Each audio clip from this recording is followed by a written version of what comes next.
finally happened. Mediocre reads have infiltrated my reading.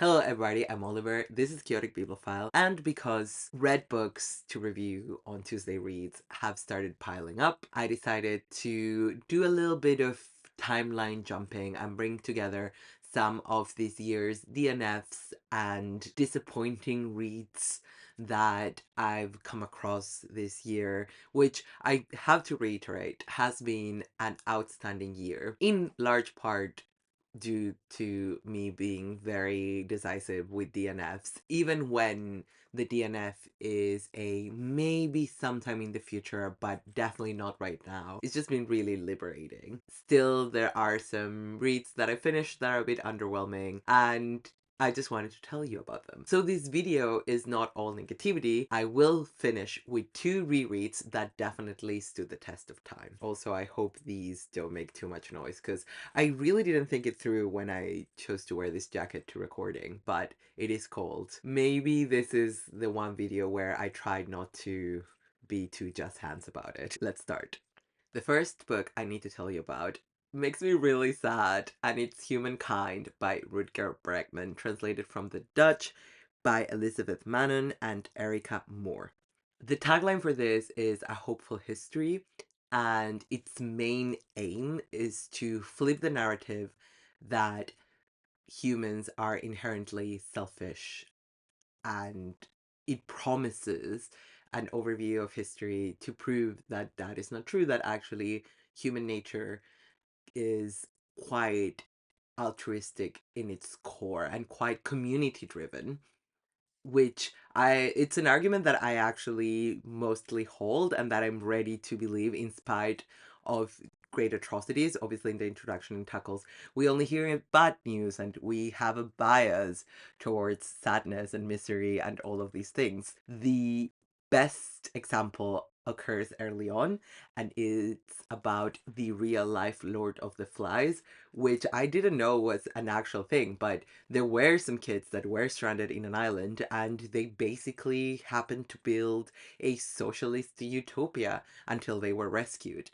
That was great. If the book had been that, I would have been so happy. However, the book then veers towards behavioral psychology and furthermore into experiments that evolutionary biologists conducted in animals and tried to extrapolate these values. He's being criticized for this, and his defense is, well, other people do it and they use it to derive terrible conclusions, so why not do it for the opposite, which is totally doable using the same methods. And it's not that he's wrong, and of course I see the value of countering that narrative and stressing that humans are good in favor of encouraging political organization. However, I think we just need to stop doing this. Scientists hate it, like, don't condone the use of their data for these this stretching, because that is what it is, the stretching of this data for these nefarious purposes.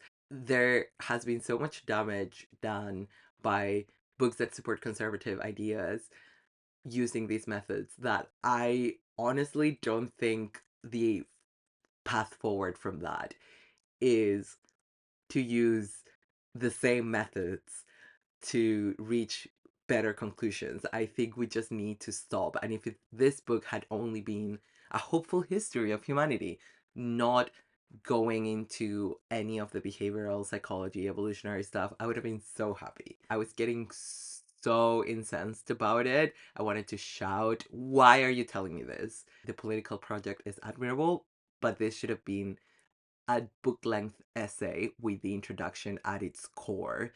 Or a hopeful history could have been just a history of humanity, revising great moments, but that is not what this is. And I really rather Rutger Bregman stick to policies and structural analysis because that's what he does best. His book Utopia for Realists is amazing. I really should reread that. I'm sure it's a bit outdated now, but it was great, and that's where I would suggest you start. this book was a disappointment. I still kept the hard copy. Basically, I listened to this on audio. The narrator was great. I will put his name down below, but I might want to skim some sections. However, as it is, I uh, just to see if there's more of the historical perspective, more focus on the politics and the organizing and the tangible things. Behavioral psychology and evolutionary biology have their place, but it is not in this book or any books like this.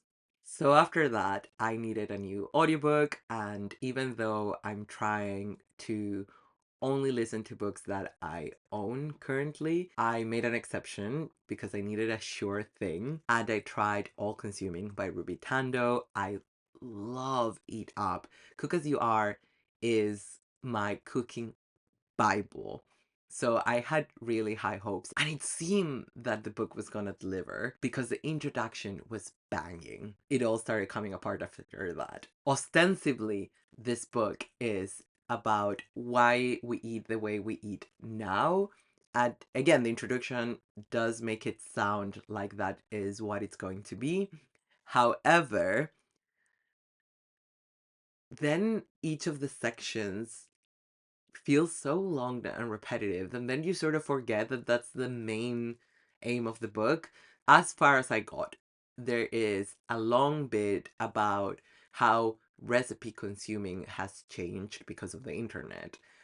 And then there's a section about how food criticism has changed because of the internet. You could say that the book is about how the internet has changed the discourse around food and food consumption. That is not the book I was promised.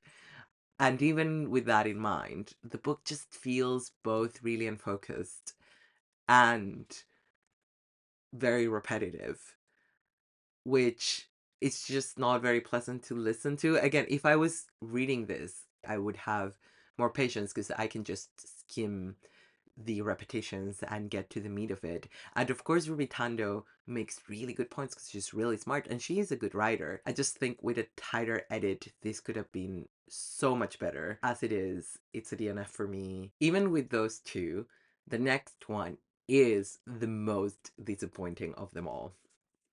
The City on the City by China Miélville. Of course, this has also consequences for my Mr. Beast bingo.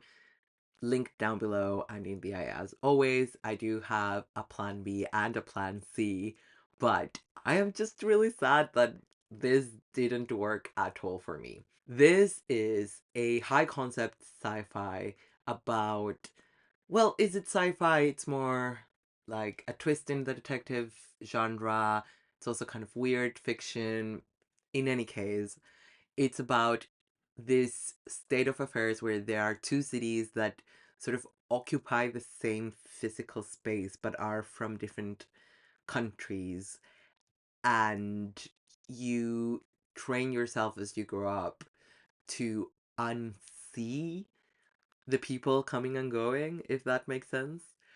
It's very mystical. Plot is about there's this detective, the woman who is not supposed to be there.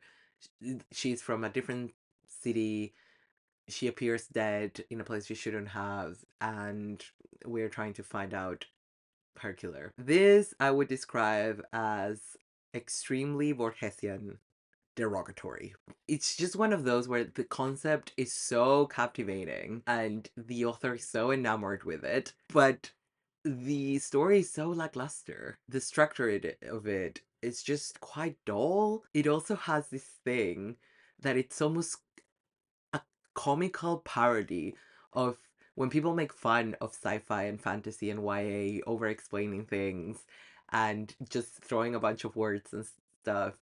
It's kind of that. I couldn't help but laugh out loud several times because I was like, come on, I get it. I understand what you're doing. You don't need to do this, please. It's just quite clumsy, and I didn't care about the story because of this. This just took me out, which is a shame. I gave this over 100 pages of opportunity, and I just kept trying because I really like China Miélville as a person. I think the idea is great. A lot of people seem to love this, but when it was all said and done, I just wasn't invested at all, and I wasn't having a good time. So even if people tell me this all wraps up into a masterpiece of literature, I guess I won't be finding out. We're now moving on to slightly more it's not you, it's me territory with We Do Not Part by Kang. This was also a huge disappointment. I know this story of a film director whose estranged bestie asks her to travel to Jeju Island to take care of her parakeet while the friend is at the hospital after an accident, sort of flows into a huge narrative about intergenerational trauma, historical trauma, and the harshest atrocities committed in South Korea. But I just really wasn't vibing with the structure, with the narrative. The first person felt a bit lackluster.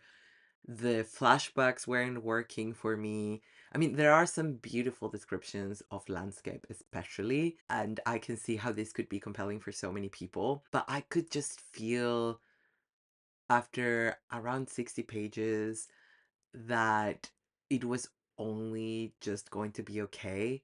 It is so much less interesting than any of Han Kang's other works, including Greek Lessons, which I thought was just okay. So if this is even more just okay than Greek Lessons, I just couldn't fathom continuing on with it. It was making me not want to read, and so I just had to move on. I did skim ahead to see if it would compel me to go back, but it really didn't. Han Kang has had some of the most emotionally resonant novels with her strange structures and weird narrators, and so this just feels like it falls short, even though it's probably fine. But that's not what I'm looking from a book like this. We might see each other again. We are parting at this point in time. Oh, I needed to say that this was translated by Yaewon and Paige Aniyah Morris. And if you want a book that deals with historical trauma and politics in South Korea by Han Kang, just reads Human Acts. That is one of the best books I've ever read in my entire life. So you can see why I have high standards. And that might be unfair. I would definitely give Han Kang chance and chance again. I just don't want to read books that I'm just going to feel about. And that is a me thing, so make of that what you will. Alright, so the first one of this list that I actually finished, but I should have DNF'd, is Anne-Marie the Beauty by Yasmina Reza, and this is translated by Alison L Strayer. This is a tiny one-woman monologue, essentially. It's a novel, but it should have been a play. It may be that people read it as a play. It's about this actress at the end of her life, and she was super beautiful, and it's boring and pointless, and the only reason I finished it was because it is so short, but also I love Yasmina Reza. At least as a playwright, this is the first novel that I read by her. I haven't read any of her others, so I do own one of them. I might check that out soon. Who knows? I don't have that much to say. It's alright, but it's like a bit pointless. Formally or thematically, it's doing nothing that I haven't read before more skillfully. And so this was a book that I finished, but I gave it a 2.5 or a 2 star. And see, this is why I don't finish books that I'm not liking, but it was like 50 something pages. Anyways, moving on. All right, so this next book is one that I think is good, but could have been so much better. And I almost didn't really talk about it because not only is it only in Spanish, but I don't think it would even be distributed outside of Chile. It's a very niche book. However, I do think it's a good case study for something that plagues a lot of nonfiction worldwide. So I wanted to talk about it. El Carácter de una Nación, or The Character of a Nation, or the Temperament of a Nation, an essay about pop culture and Chilean society by Matías and Hermosilla. This is what it says on the tin.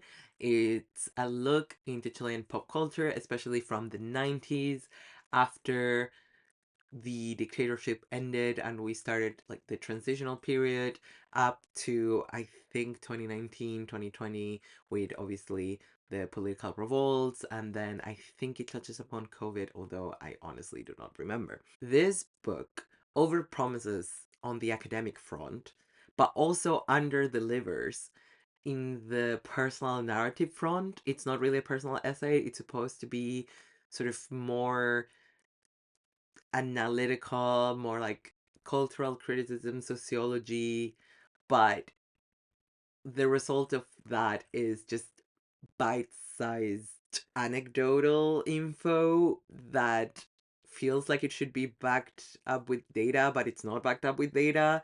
Yet it's also not like a personal narrative. So I'm like, what am I supposed to do with this? And obviously, I still found stuff that were interesting. I think some of the proposed analysis was good, but it was more like, oh yeah, I agree because I'm around the same age as the author. He might be a bit older, but slightly. So we consumed a lot of the same things. And also, he is a leftist guy. So am I. So it's not a hard sale, but I don't know if I agree with him as a reader because there's not much here to convince me that I should. You see what I mean? And I think this is indicative of this generation of like TikTok nonfiction where it's like books taken from podcasts and other media where it's like or even TikTok per se, where it's like it works in this small bite-sized format, but then as a book it's not adding a lot and there's not a lot of cohesion. And also if you're introducing this not as academic, because this is a general public publisher, but just a bit more substantial. It's very short. It feels too wide ranging and at the same time unfocused and repetitive. And I'm not saying it had to be super academic either, but as it is, it feels really wide ranging. According to introduction, it felt like it was going to be super theory based and super hard hitting, and then it didn't deliver on that. But again, there's also no personal narrative or sort of narrative impetus behind it, so it's not one or the other. And it's a little bit like when people talk about blockbuster films being TikTok edited, which means the scenes seem to be really fast and almost disconnected, but at the same time, the whole plot feels really slow and unfocused, and films are inexplicably 2 hours while at the same time having super quick scenes that feel really underdeveloped. And I know I've complained in this very video about some books being too repetitive, but I think this is part of the problem. Don't we know anymore in this day and age with all this information and data and content? Can't we, and by we especially, I mean editors and writers, can't you tell the difference between what needs to be fleshed out versus what needs to be cut because it's redundant? Can't we tell what information is relevant anymore? It feels like more and more I get to books that feel unnecessarily rushed or padded out because of all these commercial forces that I know are going on, but there's no longer any space or time for writers and editors to find the beating heart of a book and discover the rhythm of that book through the writing. This is not just a thing for fiction, writing, structure, all of it is important in a book of nonfiction, especially if it's an essay, which is like a really formless but rich and expansive genre. Not even genre, medium. Yeah, I just wanted to talk about these ideas through this book that you'll probably never read. I still had like fun reading it and found some interesting things, but this was more like, oh, this is someone who had the same experience as me and is confirming my lived in bias. And so I think I gave it 3 stars or 3.5 stars. It was alright, but it could have been brilliant. Also, by the way, yes, you heard correctly. I am now back to giving stars to books. Did I say this already in a different video? Apologies if I did, but yeah, I won't go into all that detail. Probably whenever I do a stats video, I'll talk about that. But yeah, I just started from this year on, all the books that I read have stars, and I do reserve the right to change that rating though. If I so choose. Like someone cares. Okay, let's move on to the two rereads because it's time for some positivity. Let's cleanse, let's cleanse. If you've been watching me for a few years, you might have heard me talk about Little Blue Encyclopedia for Vivian by Hazel Jane Plante. This is a weird little novel. It takes the form of a fake memoir slash pop cultural analysis. Basically, the narrator is this trans woman whose best friend, Vivian, who is also a trans woman, has just passed away. And one of the things they used to do together was watch this David Lynchian bonkers show called Little Blue. And so, in the fashion of a lot of nonfiction, the narrator is analyzing their friendship and crafting an elegy and processing her grief in regards to her friend Vivian through constructing an encyclopedia of this called TV show. And it is so fun. I loved it. It was one of my favorite books of the year that I first read it. I think she's also a Canadian writer, which is cool. I don't read a lot of Canadian authors. I should read more, but you know how it is sometimes. That said, upon reread, I did find the writing more juvenile and less secure than I remembered. There were things where I was rolling my eyes a little bit and that I felt you didn't need to explain this to me, you should trust me. On the other hand, I do think that the narrator of this book would write a book like this at the same time, so I'm torn. I did move it down from 5 stars to I think 4 point some. But that doesn't mean this isn't a great book. I really admire it for its open-heartedness, for its inventiveness, and for its unapologetic whimsy. I think it is a fantastic book, and if you think it sounded great that other time that I spoke about it, please don't let my slight reassessment put you off. This is an amazing book, and now you can also check out her second novel, Any Other City, which I read in one of the years that I wasn't doing a lot of booktube, but I really loved as well, and I would also like to reread. So yeah, Little Blue Encyclopedia, it's fantastic. And finally, we finish with an absolute banger. 5 star read, 5 star reread, would read again, and will probably love again. Healing and Dying by Adrian Tomine. This is a collection of short stories in the graphic medium. They are fantastically drawn. They have this very sort of modern, cool and detached style, cartoon style.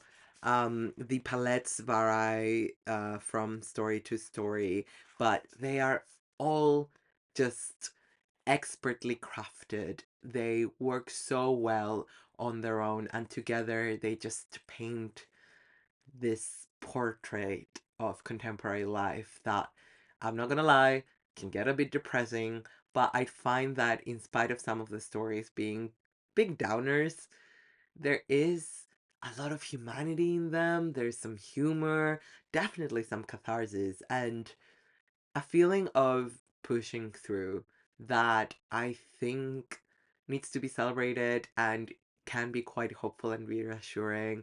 I love Arian Tomine. He is a prime example of I love whatever is wrong with you. If you've ever read his notebook memoir, graphic memoir, where he talks about process and also about constantly embarrassing himself and putting himself in these situations and being an insecure overthinker, all very relatable things. It's so interesting because that is reflected in his work, and yet his work is so masterful. It's so well crafted, so brilliant. Each of these short stories is an object lesson in craft, but also full of life. Please check this out. If you like literary fiction, but you don't read graphic novels too often, I do think this is one of the like 5 you're ever gonna pick up. You should check this out. I, for one, know that I will be returning to them again and again. Before we leave, I want to do a little currently reading. Before you say anything, you might ask, Oliver, aren't you reading any of the books that you mentioned in your mashed potato May TBR video? Link down below and in the eye as always. And the answer is, I've already read 2 of those books. However, I am really enjoying my currently reading, so I wanted to share with you. And as I said, I still have tons of read books to catch up on, so I will be working on that for the next Tuesday reads. We are back to chronological, obviously excising the books that I talked about today. But yeah, so what I'm currently reading is Revolutionary Road. This is a marriage dissolution. Well, I don't know if it dissolves yet.